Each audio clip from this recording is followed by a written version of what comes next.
Different థాట్తో ఇలా మీరు ముందుకు వచ్చారు కదా, దీనికి వెనకాల ఉన్న ఇన్స్పిరేషన్ ఏంటి అసలు? మా నాన్నగారు అండి.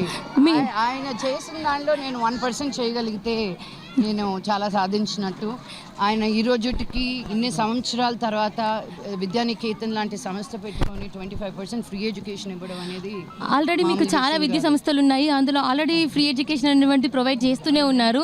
బట్ స్టిల్ అయినా కూడా మళ్ళీ గవర్నమెంట్ స్కూల్స్ని ఇలా చేయాలి అనేటువంటి smart for teach for change అనే థాట్తో మీరు ఎలా ముందుకు వచ్చారు? అంటే దీని వెనకాలన్న అంటే మా తాతగారు ఇంతకుముందు చెప్పినట్టు గవర్నమెంట్ స్కూల్లో హెడ్ మాస్టర్గా పనిచేసే అక్కడ స్టార్ట్ అయిన పునాది. మా తాతగారు నాటకాలు వేసేవాళ్ళు.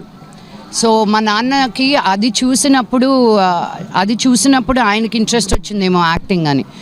బట్ ఆ ఎడ్యుకేషన్ చదువు నేర్పించడం అనేది ఎవరికి వదలలేదు. విష్ణు మళ్ళీ స్కూల్ స్టార్ట్ చేశారు.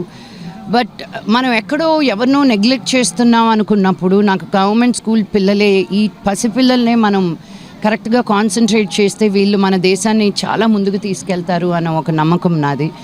అండ్ నాకు పిల్లలంటే ఎంత ఇష్టమో నేను చెప్పాల్సిన అవసరం లేదు. సో వీళ్ళకి ఇచ్చినప్పుడు ఆ తృప్తి, నాలో ఉన్న తృప్తి అది వేరే లాంటి తృప్తి. సో వాళ్ళకంటే ఎక్కువ నేను నా కోసం చేసుకుంటున్నాను. అది మీ బేబీ దీనికి ఇన్స్పిరేషన్ అని విన్నాం మేడం, అది కరెక్టేనా? బేబీ పుట్టక ముందు నుంచి టీచ్ ఫర్ చేంజ్ ఉందండి. యా, తను పుట్టాక ఎవ్రీ ఇయర్ వచ్చి నన్ను సపోర్ట్ చేస్తుంది కానీ బట్ ఇది తనకంటే ముందే మేము స్టార్ట్ చేసాం. ఇది అంటే ఏమైనా టార్గెట్ లాంటిది పెట్టుకున్నారా మేడం? కంపల్సరీ ఇన్ని స్కూల్స్ అని చెప్పేసి అని, లేదు అని అంటే త్రూ అవుట్ ద ఇయర్ అంటే ఒక ఇయర్ మాత్రమే ఒక స్కూల్ని టార్గెట్ చేయడం అట్లనా, లేకపోతే త్రూ అవుట్ మొత్తం ఓవరాల్గా స్కూల్స్ కంటిన్యూగా చేయడమే ఉంటుందా? కంటిన్యూస్గా చేయడమే ఉంటుందండి. కరీంనగర్లోనే 20 స్కూల్స్ తీసుకున్నాం మేము, యాదాద్రిలో ఇంకో 50, ఈ సంవత్సరం ఒక 134 మన 135 స్కూల్స్ ఈ సంవత్సరం చేస్తున్నాం.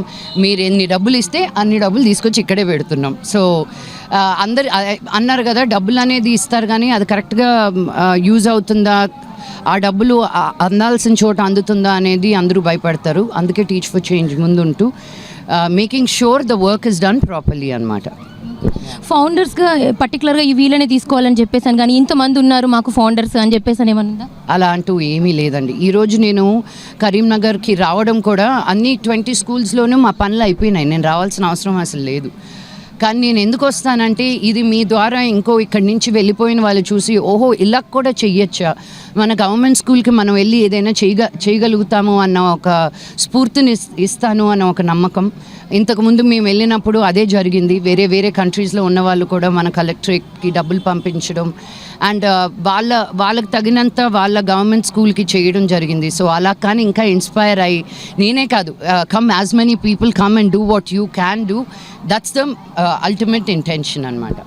స్మార్ట్ క్లాస్ రూపొందించడమే కాకుండా దాంట్లో టీచ్ చేసే ఫ్యాకల్టీని కూడా మీరే ప్రొవైడ్ చేస్తారా?